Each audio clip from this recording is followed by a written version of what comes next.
welcome. My name's Kevin, and I do the Bible Artist podcast, but this is a new kind of stream or series of conversations that I'm beginning to host, and we're calling it the Bible Verse. So the Bible Verse is a hypothetical or imaginary Bible show. So it's not something that we're actually creating or producing, but me and a few of my friends, Chad and Victor, and maybe some others down the road, are going to be discussing how we would go about taking biblical stories and turning them into a series along the lines of The Chosen or other series like that. And so we'll talk through, the actual biblical material and some of the steps that you need to go through in order to adapt it.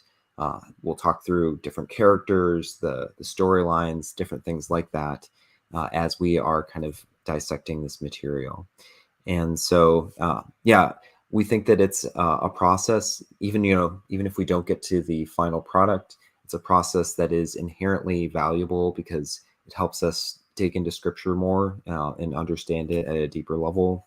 It also helps us to engage with the scripture emotionally and spiritually, and just really kind of experience it as a story. And it's just a fun process that we enjoy doing together. It's a way for us to bond as Christians who love stories, who love creativity and that kind of thing. And we hope that you can also bond with us. So we'll definitely be keeping track of the chat, and we would love for you to be contributing to this process so that it's not just us, but your ideas that are reflected in what we create. And so before I move any further, I'm going to introduce my guests. So I'll start with you, Chad. Chad's been my friend since like 5th grade, and we've done a lot of different projects together. Chad, anything you want to share about yourself? I'm a hospice chaplain now, so that's what I do. And I'm trying to think what else. Yeah, we've been friends since way back, and then we went to a really fun time was when we went to seminary together, which was good time. That was the last time we were in the same place. So it's nice to see you, even though we're pretty far away here. Amen. Well, thanks, Chad. And I'm really going to enjoy having kind of your creativity brought to this conversation. Victor is my other guest. Victor, I've gotten to know through my work as the Bible artist. We've exchanged story ideas. We both have a passion for film and just like kind of bigger stories and things like that. Victor, is there anything you want to share about yourself? I'm a video producer. I love stories. We came into contact because of The Chosen. You create a bunch of great Bible studies for each episode. I highly encourage anyone to seek these out if you're a Chosen fan. But I love how The Chosen is able to present the stories of the Bible in a very accessible way. And that's kind of what's led to where we're talking about other Bible stories. So it's all good. It's awesome. Well, actually, okay, it looks like Kyle is able to join, so I'm going to add him, and hopefully this will all work out okay. Okay, Kyle, are you there? I am. How are you doing? Good. How are you doing?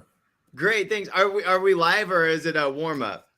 We are live. So okay, great. I just wanted to let everybody know Kevin's already been wrong about everything he said. I was just actually introducing. So I introduced Chad and Victor, and so now Kyle is. We got to know each other a little bit through the Act One program, which is a program that helps Christians who want to get into screenwriting. So we both did that this past summer. Kyle, do you want to share anything about yourself or what you're doing? Oh man, no, I'm good.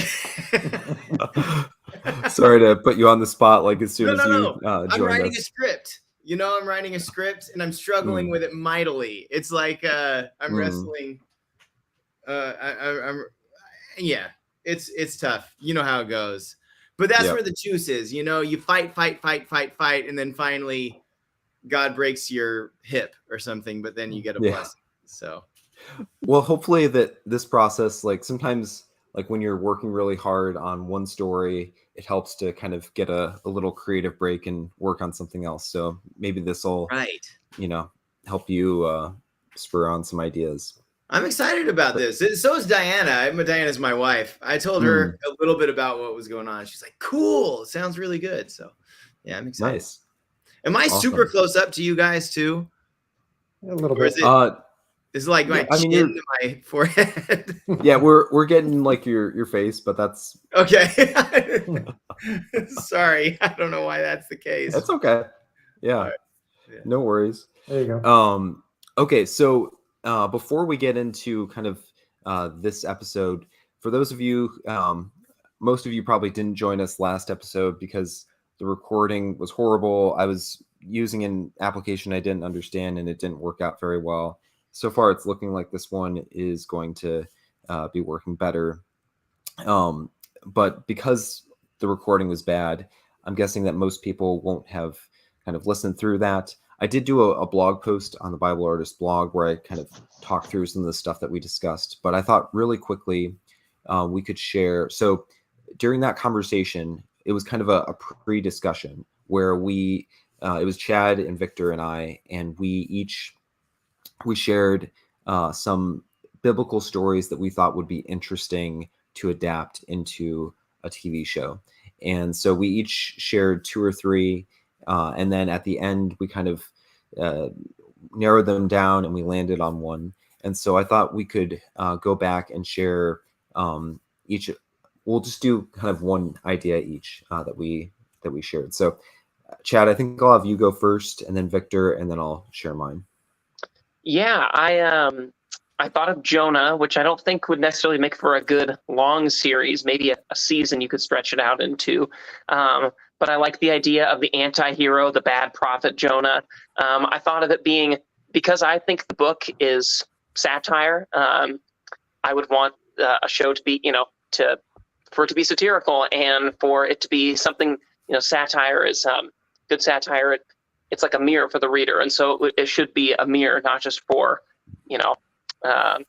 ancient Israelites, but for us today reading it or seeing it depicted. I would also like to see a lot of dark humor employed too, just to, I don't know, I thought that in a way that would be really funny. So that was my idea. Awesome. Victor. My idea was kind of centering on Exodus, kind of telling the story of Exodus, but not from Moses's point of view, from a family that is just experiencing all of the things that were happening during that entire period from, the last days of their captivity in Egypt.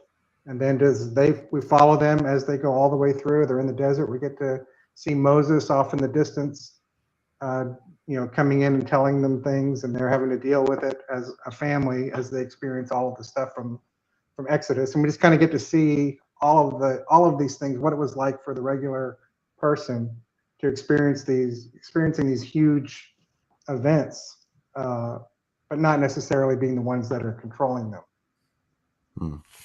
Yeah, and I really liked both of your ideas. I thought that Victor, I liked how yours took a very familiar story and kind of reframed it in a way that would allow us to experience it in a different way, and kind of similar to how The Chosen did with the story of Jesus. And Chad, I liked how you focused on kind of the genre of Jonah and like choosing one that, a biblical genre that's probably not as, that Christians aren't as acquainted with. Like people are probably used to the story of Jonah, but they don't necessarily think of it as satire. So I thought that both of those ideas were really good.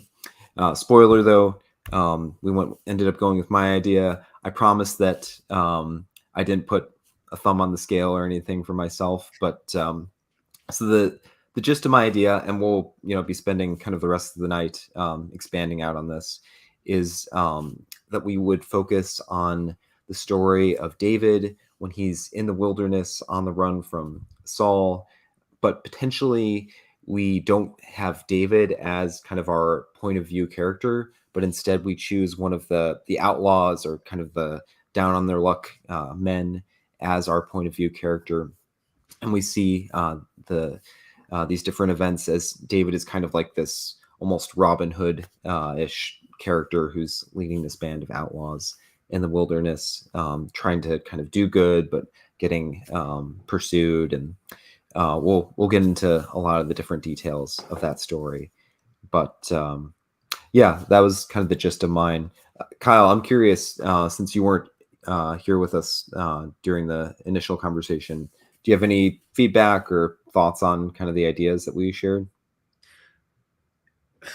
No, you know what? I like them all. It's interesting how if I was pitching one, I would have used some Old Testament ones too. Just how rich with stories the Old Testament is. I liked your takes on them. I like the Moses take. That's interesting, coming at it from a side angle. And Jonah is satire would be interesting. I'm going to look into that more because I think I've heard somebody else say that, but I've never considered it in that vein. Awesome. I don't like the David one. He's just a boring character. He never inspired anybody. So I don't know why we're wasting our time with it. Oh, well, I guess I will put a thumb on the scale then, and I guess go ahead with this one anyway.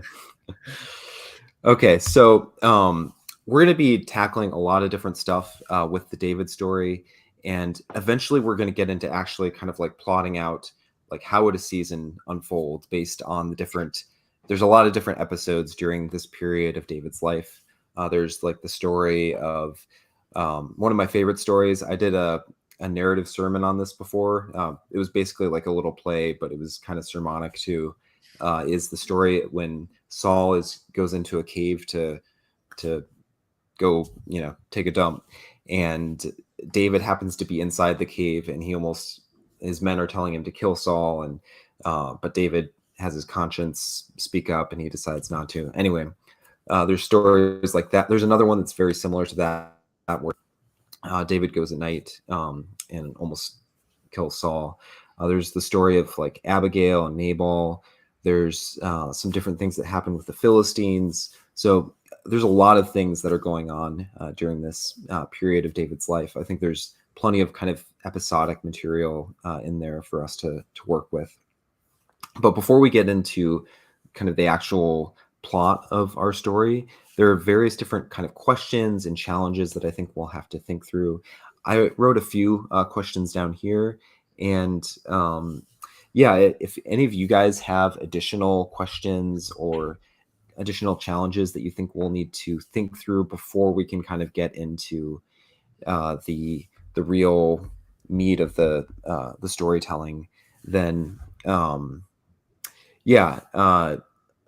feel free to kind of put those in the chat, or you guys here, you can let me know, and we can kind of tackle those at various different points.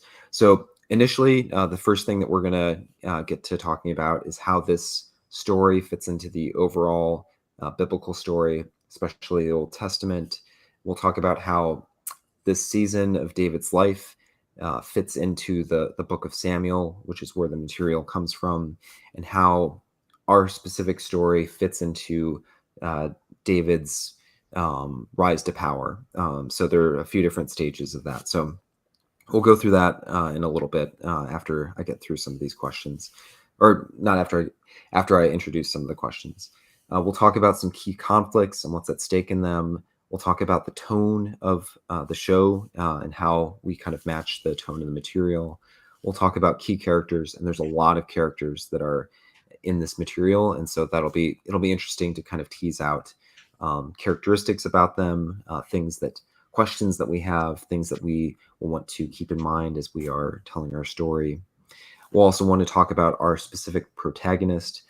In my initial pitch, I was suggesting that we have a point of view protagonist who is not David, so that we kind of are coming in not through like the main character or like the main hero, but through someone who's a little more ordinary.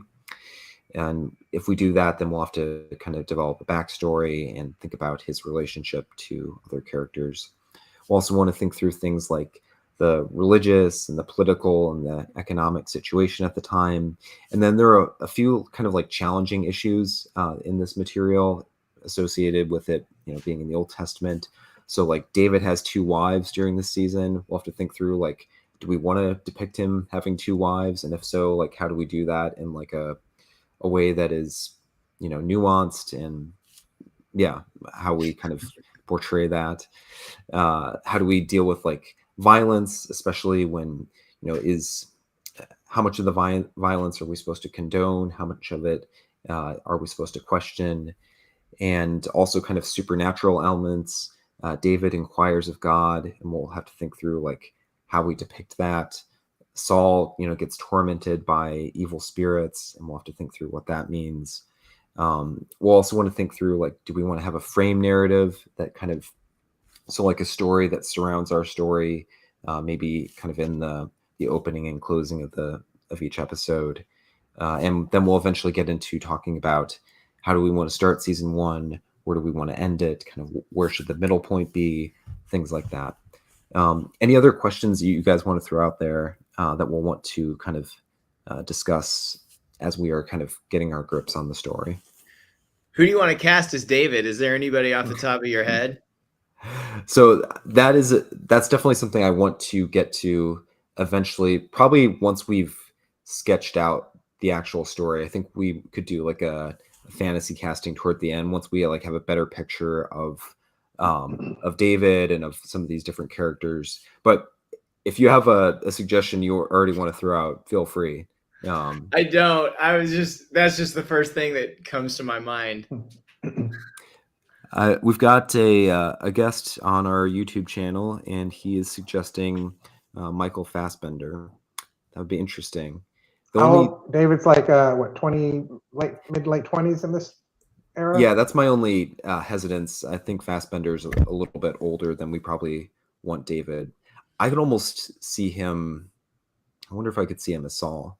But we'll probably want to do at some point is like look at the different characters and figure out like kind of age and if there are any kind of physical traits that we would want to associate with them, and then we can kind of divvy up like trying to figure out some potential casting for them and do an episode on that.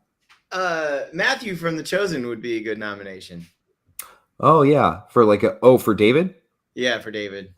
Oh, that would be interesting. It would be definitely like a very different role from Matthew, but he would emphasize still want him kind to of that. play him completely autistic, of course. I mean, he would probably welcome like not getting typecast into the yeah.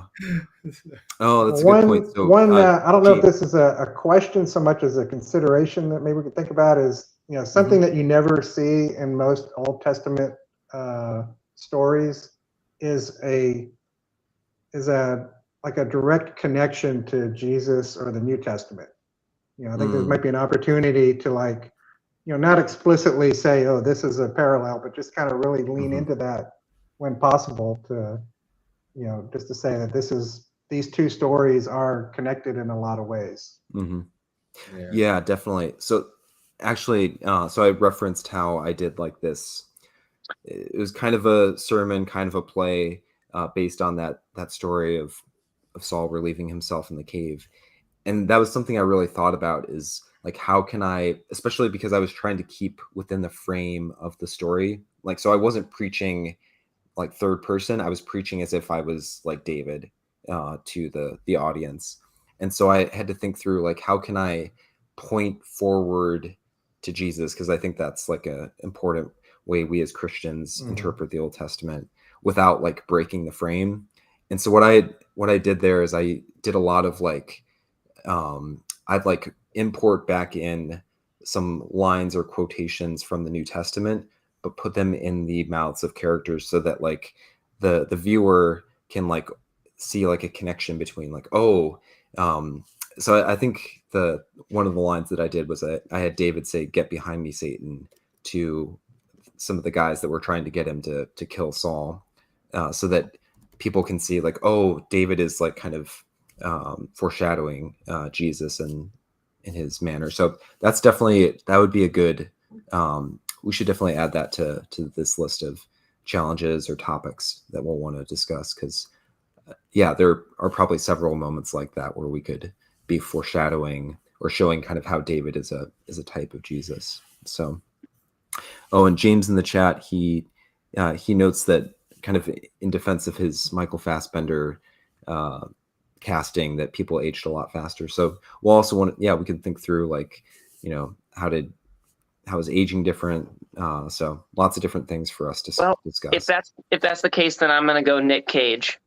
So yeah, Chad and I were talking about the Nick Cage as Joseph, Jesus's dad, or like it's an upcoming horror movie. I think this is like a real thing. Yeah, that would make this show satire, not Jonah. You're trying to put your Jonah vision into this one. That's true. Maybe for if we ever get back to doing Jonah, we could have Nick Cage as Jonah. Oh. Okay, well, Kevin, I have one thing that's not, I don't know if it's a question so much as, well, maybe it's a question. Like how does like a literary analysis of like the biblical material, like how does that guide, like how much does that guide the decisions you make in terms of adapting it to the screen? And so I'm thinking of like, I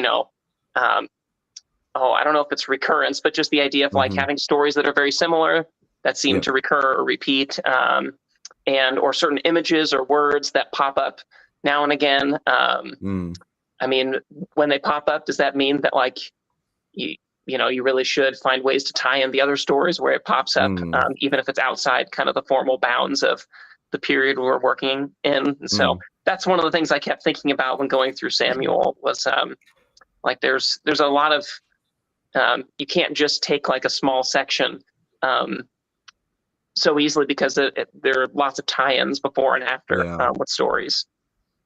That's a really good point. That would be a good topic for us to talk through, especially because the book of Samuel, it doesn't come right out and give us like a lot of like clear statements of like this thing was the right thing to do, this thing was the wrong thing to do. And I think a lot of how it expects us to make sense of the different events that are happening is by drawing on like these little connections or allusions to other biblical stories, which kind of prompt us to think about those events in a particular way. So I definitely think kind of talking through some of the literary nature of Samuel and the Old Testament. None of us is like Tim Mackey or some big Bible genius, and so we'll do the best that we can based on the tools that we have. But it would definitely be worthwhile kind of thinking through some kind of big picture adaptation, like both how do we interpret and then also how do we translate that in our adaptation. So that's another good topic for us to keep in mind. Any other challenges or topics or questions that you guys think we should handle kind of on the front end of discussing things? I think those are all good. See, James mentions, what of David's family? We know Eliab was a hater, but eventually he became a tribal chief over Judah.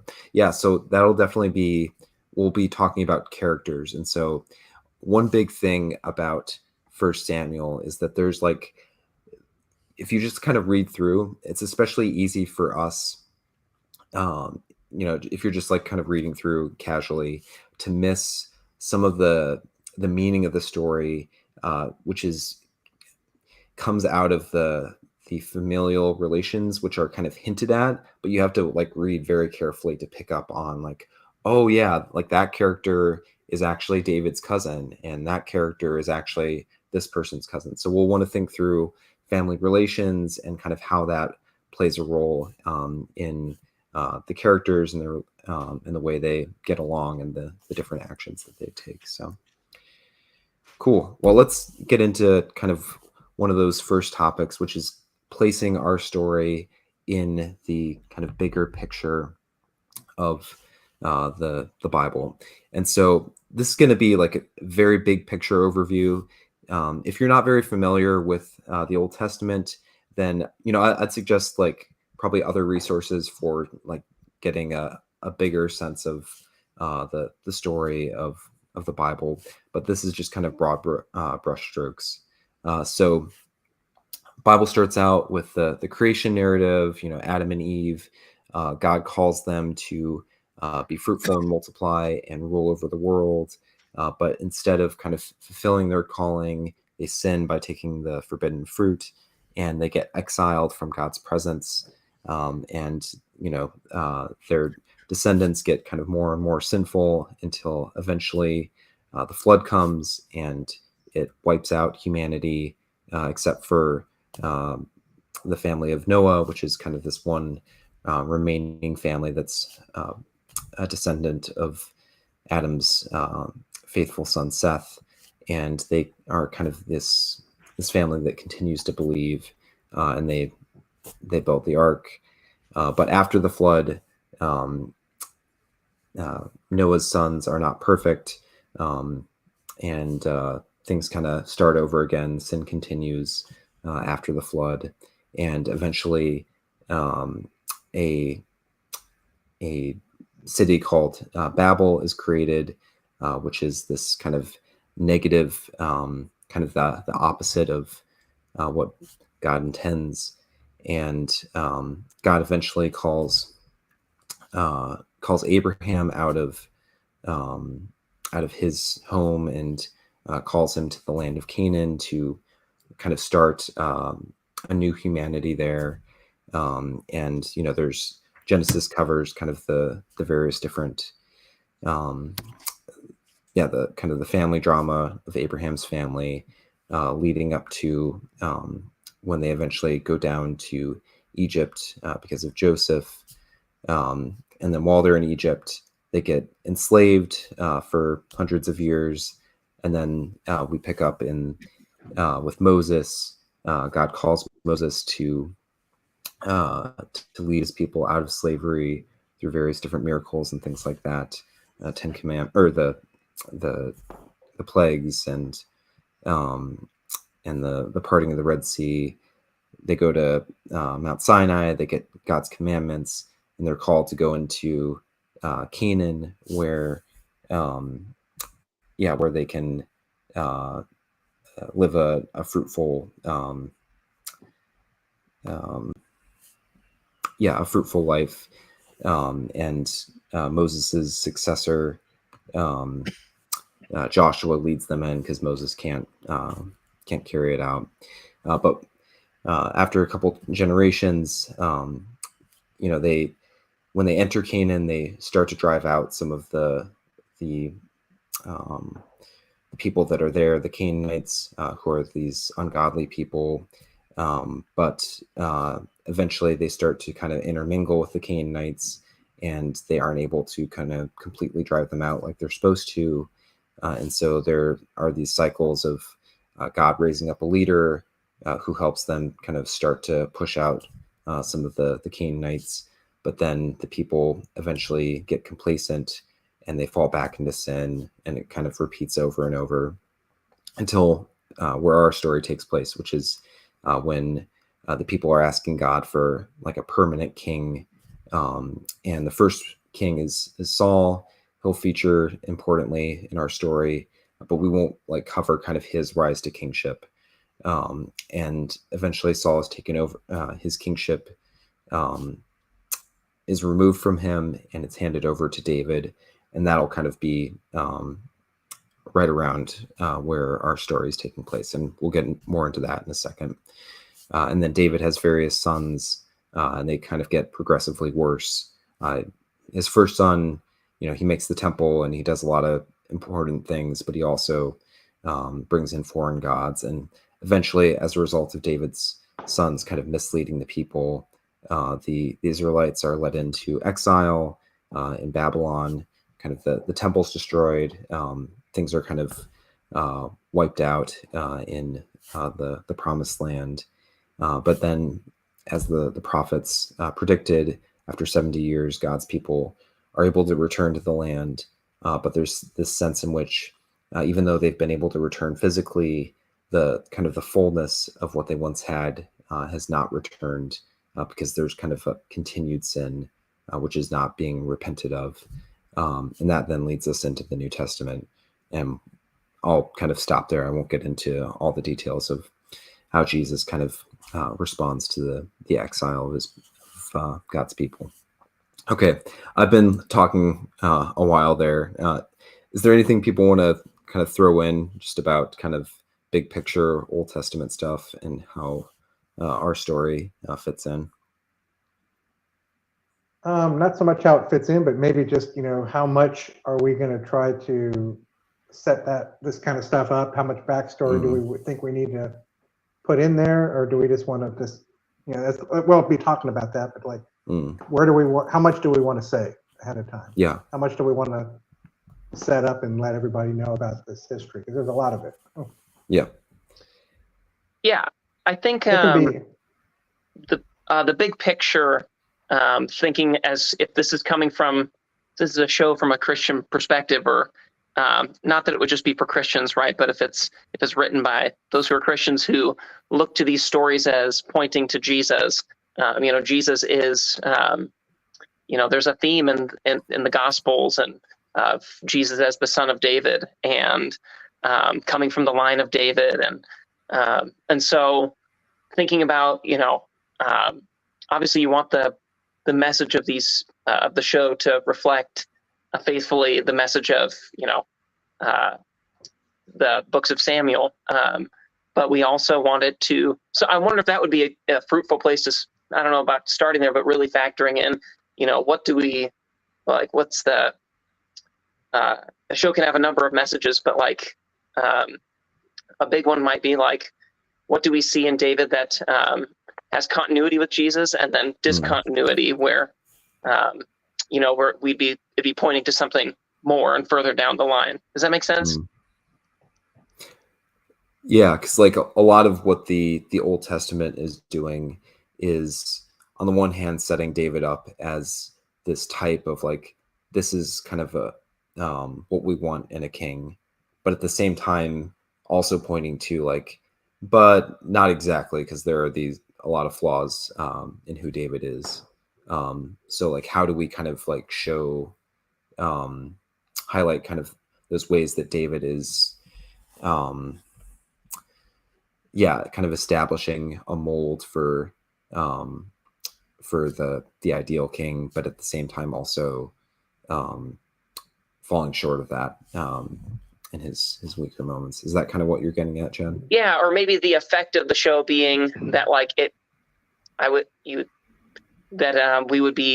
create a hunger for what we know to be the true son of David, the new and better David, which would be Jesus. And so I don't know how you do that, but I feel like that as Christians, that would be, after the finale of the show, that it would just, obviously, because Samuel's not just about how great David is, but that it would be, the story would be written such a way that, that would create a kind of hunger for something beyond David.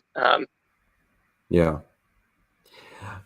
As far as like kind of aside from kind of that, like more general, like how is this show kind of setting up kind of our hunger for the greater king and stuff like that? I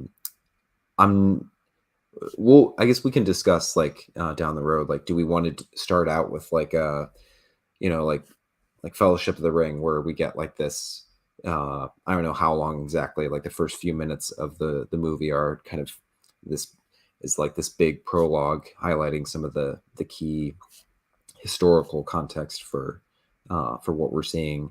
I don't know if that'll be totally necessary, but I could see it being more natural to kind of embed little references throughout, because we're going to be doing this in the context of like there's a priestly system, there are prophets, like there are going to be people who are going to would naturally be talking about some of the prior events that have already happened in the Old Testament story. They might reference these kinds of things, and so we can kind of highlight these things as the story is moving along. Does that make sense? Or well, this might be jumping forward a little too far from what we want to do. That's but okay. Let's say we started off like the first episode, or even every episode, where we see a 12-year-old boy teaching to a bunch of people, and he could be reading out of the book of Samuel, and we realize later this is Jesus teaching to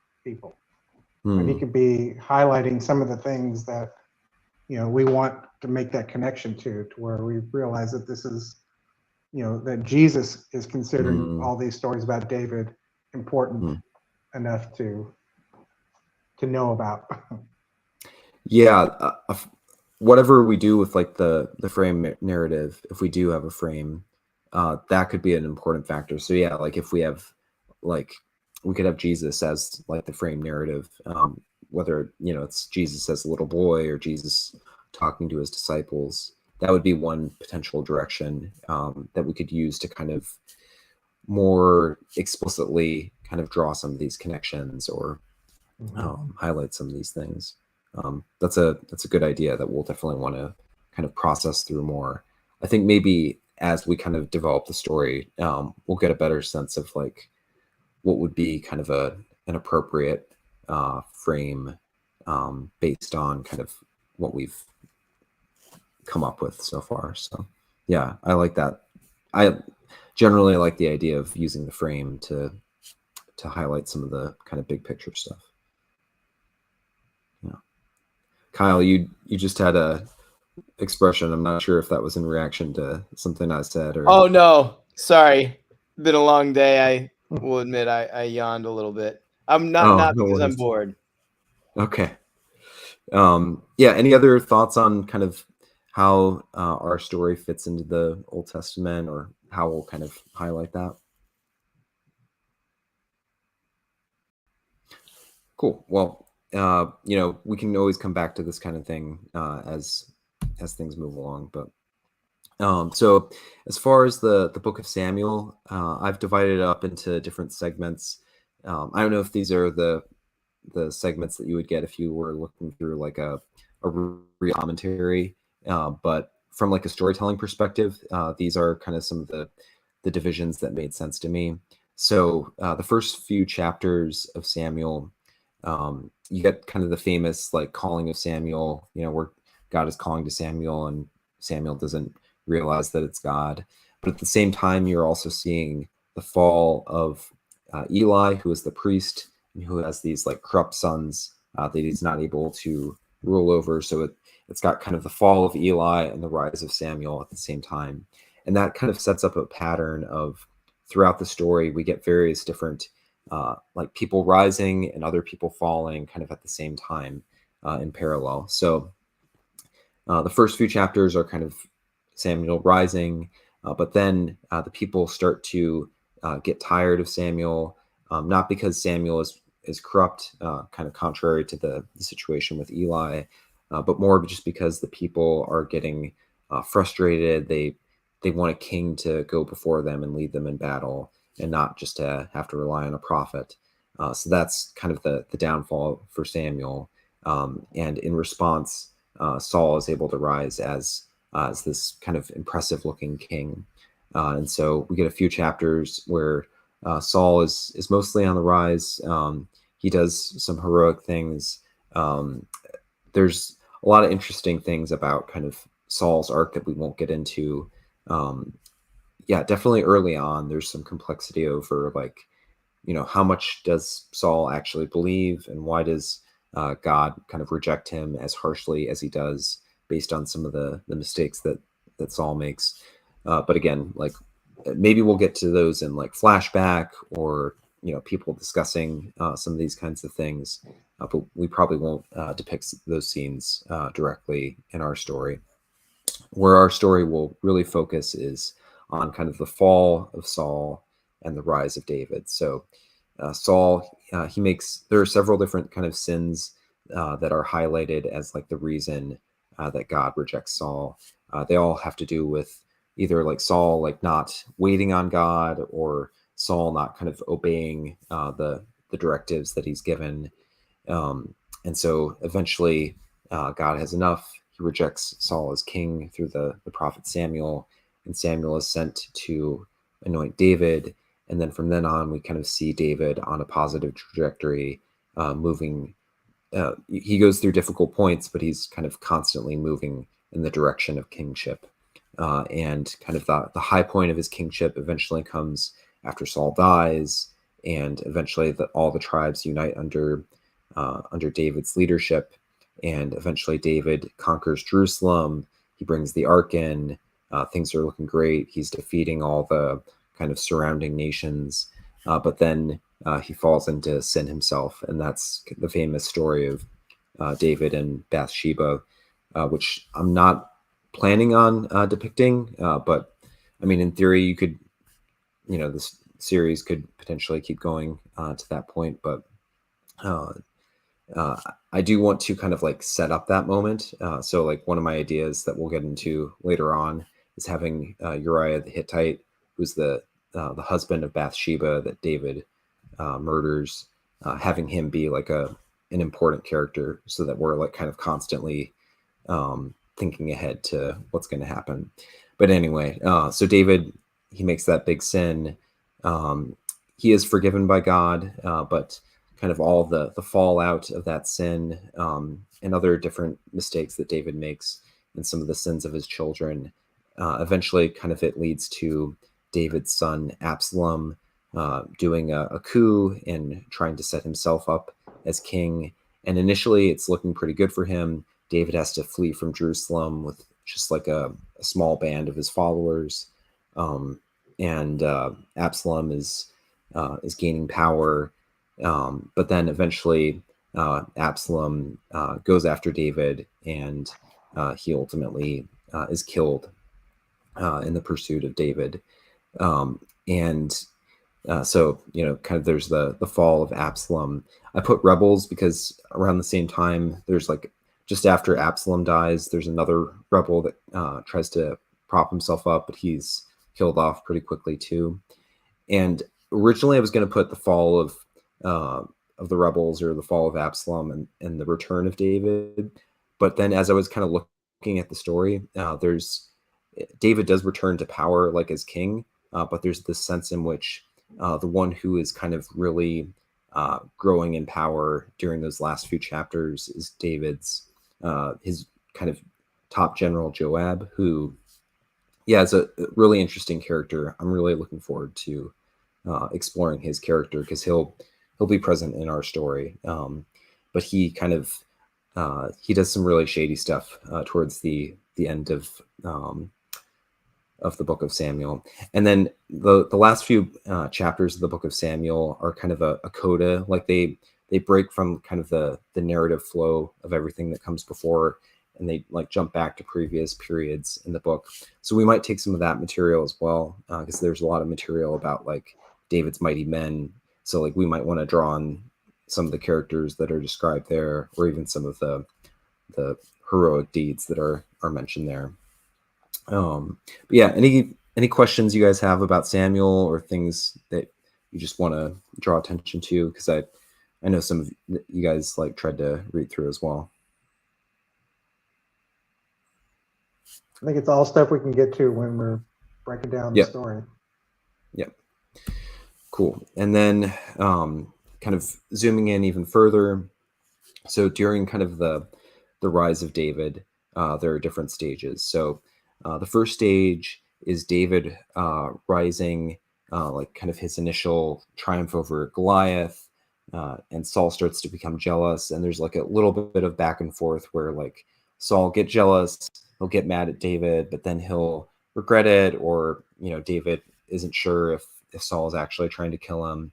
But then eventually David realizes like Saul really, he wants to kill me. And so David's forced to flee into the wilderness. And that's where our story will be focused, or at least potentially like kind of the first season of our story, if we want to do 2 seasons. Wait, so David's fleeing into the... Yes. Can I? Okay, so where does the story start exactly? Like, or not exact point, but does it start pre-Goliath or post-Goliath? So I think we would start our story post-Goliath. Oh, bro. Because so here's my, because I'm thinking that we start not through like with David as our main character, but through like another character who hears about David and goes to join him as he's like in the wilderness with this band of warriors. And so we might maybe get like a flashback to the Goliath story to kind of like show some of those highlights. But I think that like the start of her story is a little bit later. Chad. Yeah, that's there are. I was trying to keep track of some of the things that get repeated or brought up multiple times, and so like when David's kind of already on the run, I think he's at Nob, hanging out with the priest there, and that's when David receives the sword, Goliath's sword, I think, right?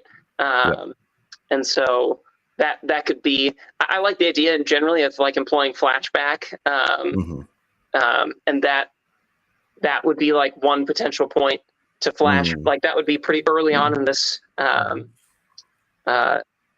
section. Yeah, in this section that kind of serves as like the section for the season that could very easily go back to like flashback to that big moment if you wanted to.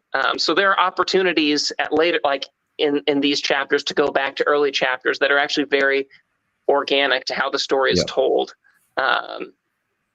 There's a lot of stuff that happens, with the Philistines where he's like David's a member of them, basically. It'd be a great opportunity to incorporate all of that in there. Yeah. So I was thinking, kind of looking at the season when David's on the run. So I've got kind of the first section where I talk about David kind of fleeing through the wild. So this is a section of Samuel where he's kind of going from place to place. Saul's pursuing him. David's kind of constantly unsafe. There's constantly this threat of like him being found out. But then eventually David, he decides that he's done like trying to run away from Saul. And so he goes all the way into Philistine territory, like you said, and he actually like joins the Philistines. And so potentially, if we wanted to think up 2 seasons, I could see season 1 focusing on David as he's kind of in the wild, kind of going from place to place, constantly pursued. And then season 2 being David with the Philistines. And there's kind of a very different dynamic there where he's like having to like pretend like he's attacking the people of Israel, but he's actually attacking their enemies, and he's doing all this kind of covert stuff. So different feel, but also like very interesting to get into. Yeah, Kevin. I just can't get past that you're starting after David and Goliath. I can't get past that. Yeah, man. But see, everybody knows that story. And I mean, you can be anywhere in the world, David and Goliath. I think it'd be great and everybody, half of the people know Bathsheba. Those are the things everybody knows about. Jesus died on a cross and rose again. Let me ask you, what's the definitive David and Goliath TV show or movie? Well, so actually there is like a movie that is about VeggieTales soon. Yeah. My point is there is a movie that's coming out pretty soon that is focused on kind of early David's life. Maybe they'll cover this period as well, but like if it's just a movie, like there's no way they'll be able to get into detail on all the different stuff that's happening during this period. But I think David and Goliath will kind of be the center of that movie. Everyone will know about it and be talking about it within there. I mean, he's going to be a legend, so you'll get people talking about it. So that's like, for me, it's hard to tell. It's the most famous part of his journey and what people know David and Goliath. It's almost like starting The Last Dance, the Michael Jordan documentary. Like, let's start it after Jordan's retired from the Bulls and he comes back and plays for the Wizards. Yes. But they did start it they did start The Last Dance at the beginning of the final season. So and that was we went back to talk about how we got there. So they started it. You're right. They flashed back. I was making a point that I know. I'm just saying. No, but that's a valid question because people are going to think when you hear King David or David, you're going to think David and Goliath. When are we getting at?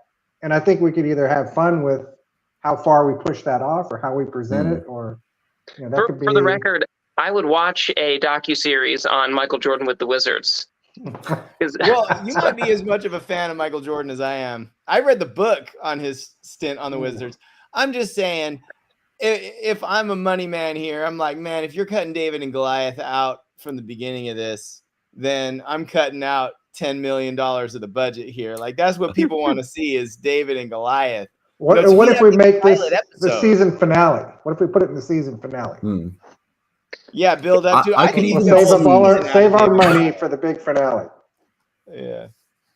I mean, I could even see getting it into the first episode if we do have, like, I was potentially imagining David's trip to get the sword of Goliath happening in the first episode. And so we could kind of get that kind of money moment into the first episode, you know, so that people are like, get that moment that they're looking for. But I guess, like, in my initial kind of concept of the show, it's David in my eyes is not necessarily like our main like point of view character, and so a lot of what the show that I'm kind of picturing is about kind of the what it would have been like to be someone around kind of this legend of David that eventually kind of emerged, and like to be kind of one of these people that wanted to join David. Well, it's kind of like The Chosen, where we're more following the disciples than we are Jesus necessarily. You know, we're getting to see a lot more of how they came about to be around him and what they think about it. And we get all the stuff with Jesus. We're just seeing it through other people's eyes more often than not. Yeah, we can have more debate as we kind of move along about like where exactly we start, and maybe that's. I'm open to rethinking it more. So, like, if you want to, Kyle, if you want to put together like an argument for starting with it, I'm open to at least considering it. The pro David, the pro David and Goliath faction has been formed.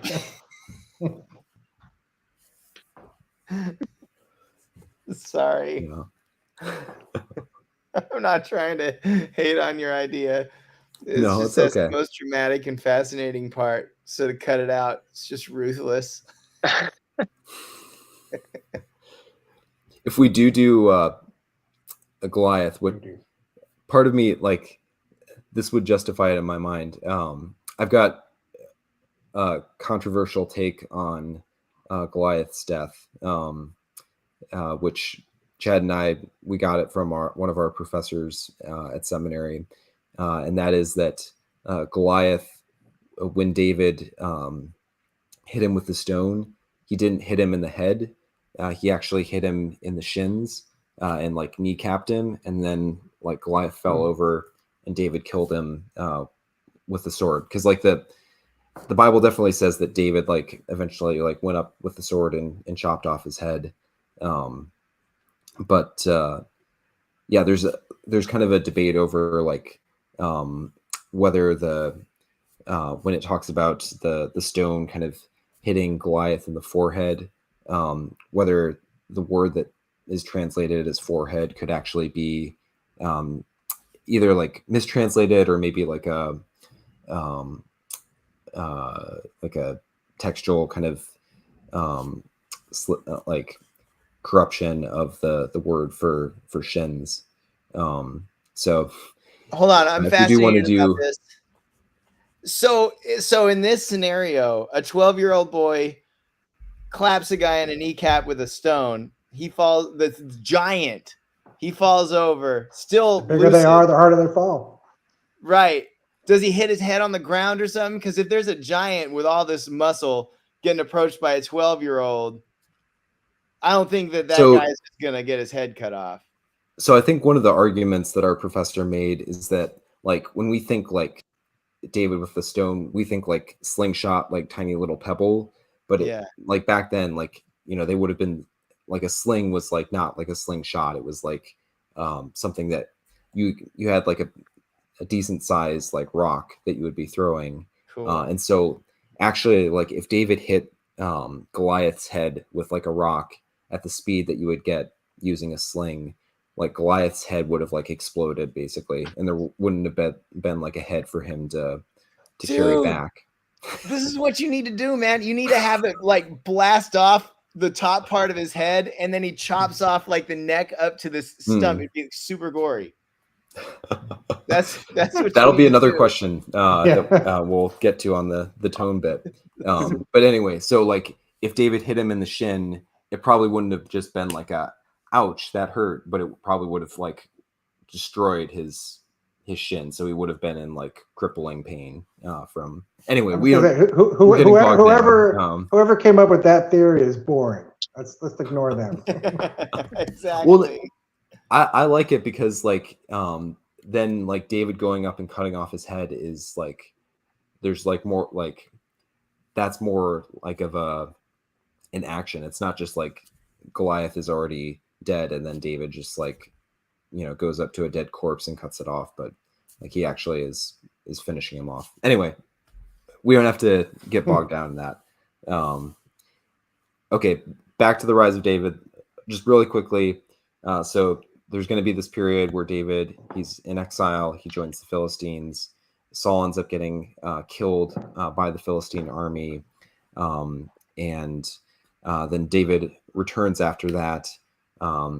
He's able to defeat the son of Saul, who's Ishbosheth, and so he becomes the king of the Judah Heights and defeats the son of Saul, and then he becomes the king of like all of Israel, and eventually starts fighting the different nations that are surrounding him, and that's when he brings in the ark and stuff like that.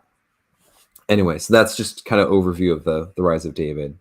And we can discuss more whether we want to start earlier, but I don't want to have to like go through the whole period of David starting to rise in the ranks and stuff like that. I would love to get the David versus Goliath moment in, so I'd be totally open to doing like a flashback to that. But I would rather get into this kind of really dramatic season where David is on the run from Saul. But we'll talk more as we go along. Okay. So we've been going for a little bit. Maybe we'll end here and just kind of briefly talk about some of the conflicts that are going to be going on during kind of this section of the story, and we'll pick up with kind of like characters and things like that in our next conversation. So I highlighted a few of the kind of big conflicts that are going on throughout this season of David's life. So the Israelites are still fighting the Philistines throughout this season, and so we'll want to think through like what is kind of at stake in the fight between the Israelites and the Philistines, kind of what symbolically or like what do kind of those two factions each represent. And then at the same time as the Israelites are fighting the Philistines, there's this contention between David and Saul, and we'll want to think through kind of what's at stake in their conflict. And there's also kind of conflict within David's camp. His men at various points are going to be pushing David to like kill Saul, and David's going to be pushing back against them. So we'll want to kind of think through that. There's conflict between David and different people who are accusing him. Most of them are kind of just alluded to. We aren't given a lot of specifics. We do know like one of his kind of accusers is Doeg the Edomite. So we'll talk about that a little bit. There's also like various people who are betraying David and his men, like kind of different cities that are like telling Saul where David is. And we'll want to think through like what's going on kind of with that conflict. And then there's also, I think, kind of a broader like kind of the rich people of the Israelites. So like Saul is like seems to come from a richer family. There's also like Nabal who plays a role. He's this rich guy who comes into conflict with David. And if we go with my idea of having a point of view character that isn't David, but is like one of the kind of down on their luck people that joins David's band, then he kind of he would be kind of representing the poor Israelites. David himself comes from a poorer family.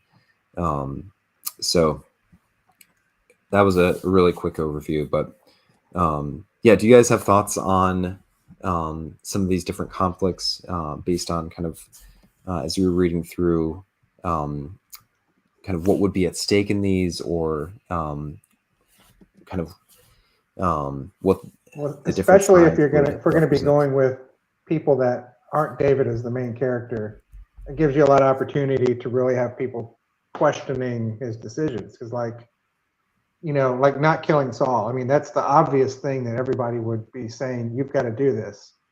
And Yep. he's the only one basically pushing back on that. Mhm. You know, there's a lot of opportunity for conflict and for, you know, explaining things in a way that can make sense to an audience that maybe the Bible doesn't necessarily go into explicitly. You know, and also in a way, it's kind of like it's a really good parallel to Jesus, because Jesus was surrounded by a bunch of people that didn't quite understand the decisions he was making. You know, David seems to have like a slightly better understanding of what his purpose is than the rest of the people with him are able to, and they question him. They don't understand, and I think that kind of parallels the disciples in some ways. Yeah, because like in a way, you know, we were talking about how will we set up David as kind of this this picture or this type of Jesus. And one way I think we can do that is by having us in the point of view of one of David's followers and not David himself.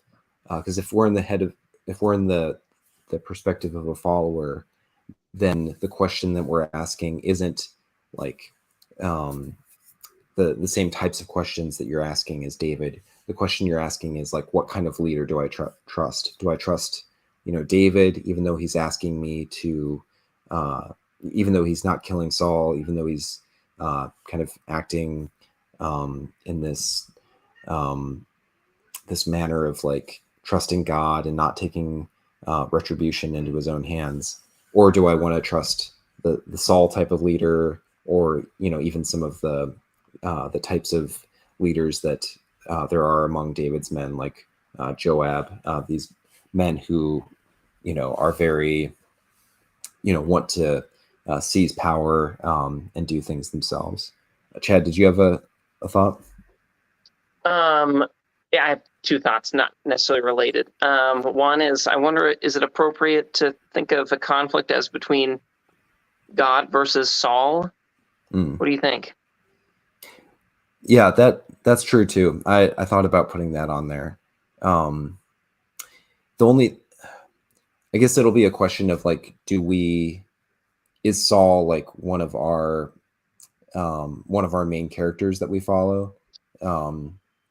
For me, it's hard to, like, I don't know. I'd have to again read these section, like the section of stories, more closely, but it's hard not to see. I don't know how you do it without Saul as a main character. Maybe you can. Maybe you really can. But I mean, the reason why David's on the run is because of Saul, right? Because of David versus Saul, that relationship there. Yeah.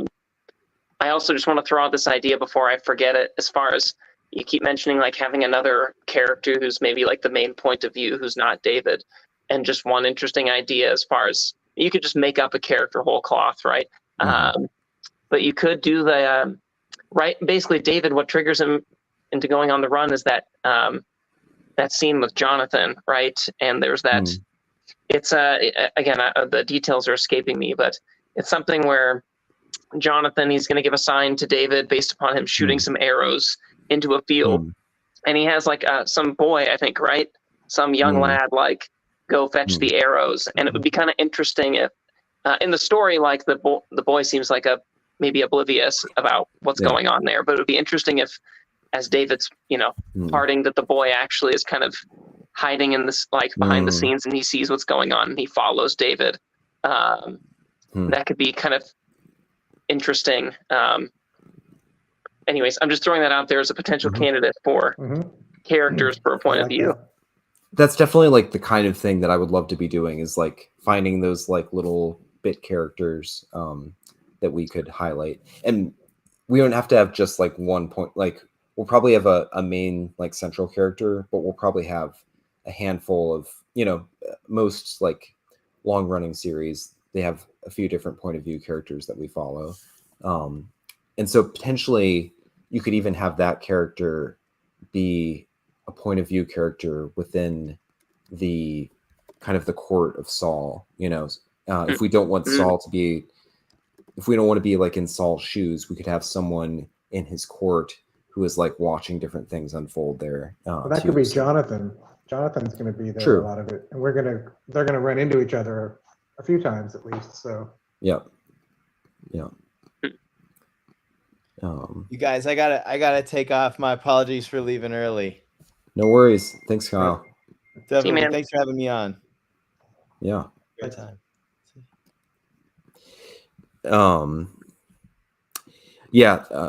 James in the chat mentions using one of David's mighty men, which is something I was thinking about, is like potentially, that towards the end of 2 Samuel, we'll get just a list of all the mighty men. And so I think we could easily just like pick a name off of that list. I mean, we might want to like see if we can find anything, like figure out like, based something on that like, we could then location like or something. Yeah, something we could have some fun with, pointing to the future too. Yep. So that would potentially be a character.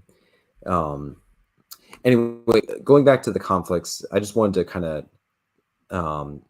think through I had a couple more thoughts on these. So like,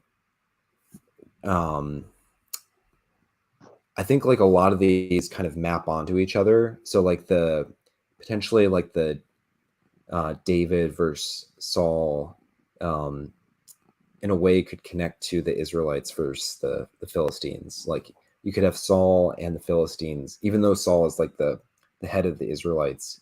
In a sense, he has like the mindset or the perspective of the Philistines. Being focused on kind of like his own power and like just kind of use of like force and not like kind of dependence on God. And so like kind of the Israelites ideally are meant to be kind of dependent on God, trusting Yahweh, whereas the Philistines, they have their own gods, but they kind of just use them as tools, and they really just kind of rely on their own brute force and their size and things like that. In the same way, like David, he's relying on God, whereas Saul, he believes in God, but he really just kind of uses God as a tool, but he relies more on force. And then even David's men have that more like Saul like perspective, or at least like maybe some of them do. Like Joab may kind of more be in that direction, whereas David is kind of like pushing back against that. So we may kind of have I feel like one of the central conflicts, or like thematic conflicts within Samuel, is this tension between depending on God, even if it means like doing something that seems like foolish, not killing the enemy that God has put into your hand, versus kind of taking vengeance into your own hand, relying on force, relying on violence and power. So that's like one kind of central thematic conflict that I think we'll want to be thinking about. And then I think we'll also be, thinking about like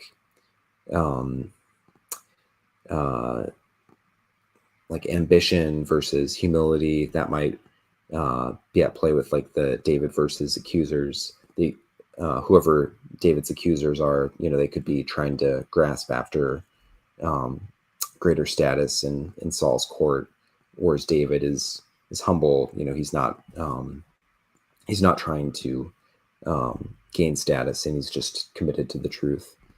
And then David versus betrayers, that might be more related to like, yeah, we'll have to think through when different like the Kaelites and the Siphites are betraying David and his men. We'll want to think through like what's like motivating them. Like, is it because they're afraid that Saul's going to come and like kill them all, and so they're doing this to kind of preserve their own skin, or they could be motivated by, maybe it's like the rich men of the city, and they're looking down on like David and his poor outlaws. We can, once we get there, we can kind of explore that more. But yeah, sorry, sorry to kind of go on about that, but do you guys have any other thoughts on some of the conflicts in the story? There's just a lot of them. We have plenty to choose from. Yeah, definitely. And it's like I never really studied this part of the Bible with this in mind of like where are the stories, and it's just rich with storytelling possibilities that have never really been told or focused on before. Just a ton of interesting things to look at. Yeah, definitely. Yeah, definitely. Cool. Well,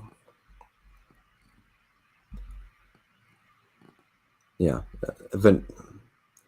Do you guys want to take a couple minutes to talk about tone, or do you want to save that for next? Yeah, I kind of want to save it just because I feel like this could be a good discussion. It's probably one of the main things I've been thinking about is like, what's the right tone? Because there are different. Well, yeah, there are different things or different little episodes that they just seem to have very different tones.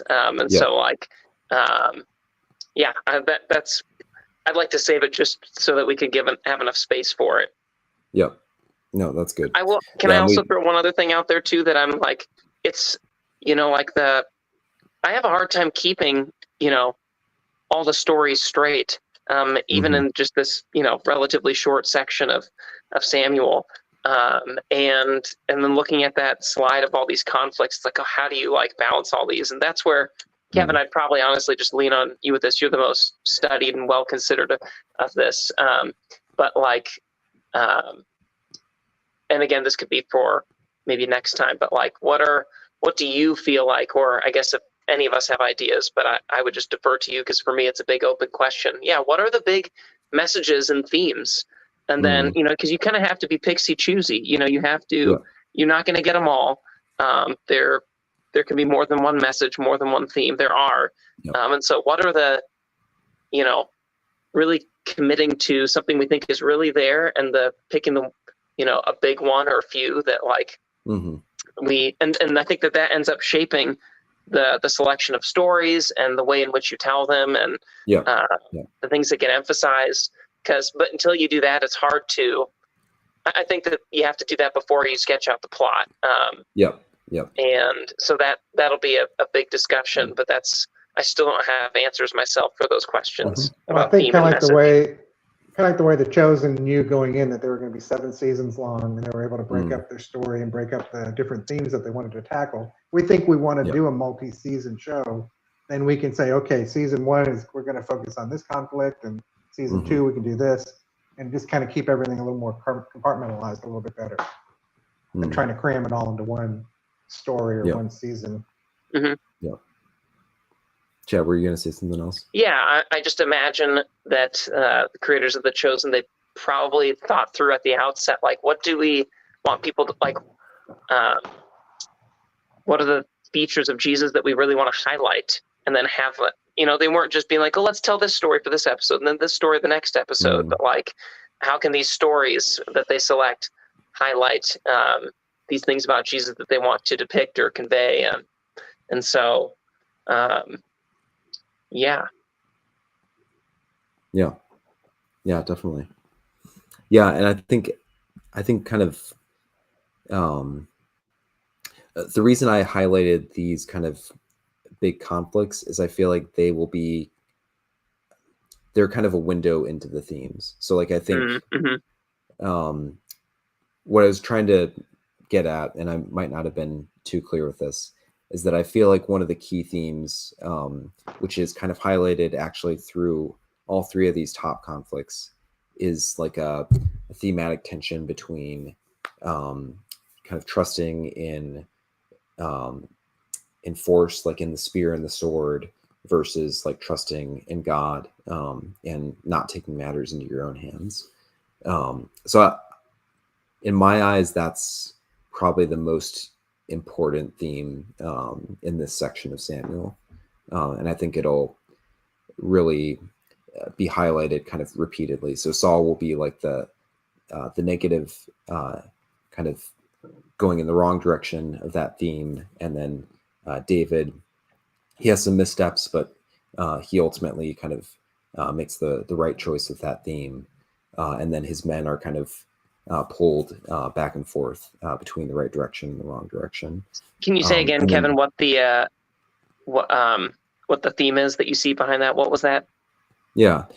So like trusting in kind of your own, I guess, agency, or in your own like force. So the sword, or so when in like David's battle with Goliath, he says something along the lines of like, everyone here will know that it's not by the sword or spear that the Lord saves, but the battle is the Lord's, and he'll deliver you into my hands. So there's this sense of like,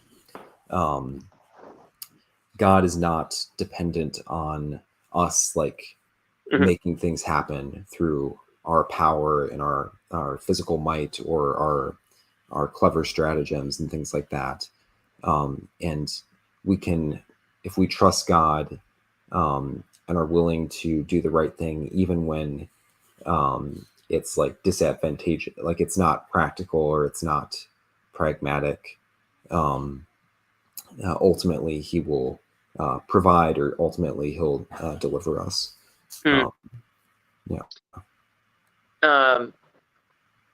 Yeah, just even there are resources in the story, right, with like the imagery about size, right, about David's size versus Goliath's and Saul's, for that matter, that depicts that whole,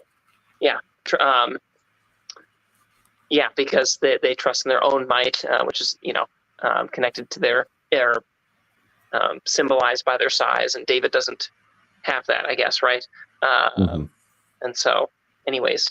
And that obviously, like that's an image in the story that you can literally just depict that image visually pretty easily. Gotcha.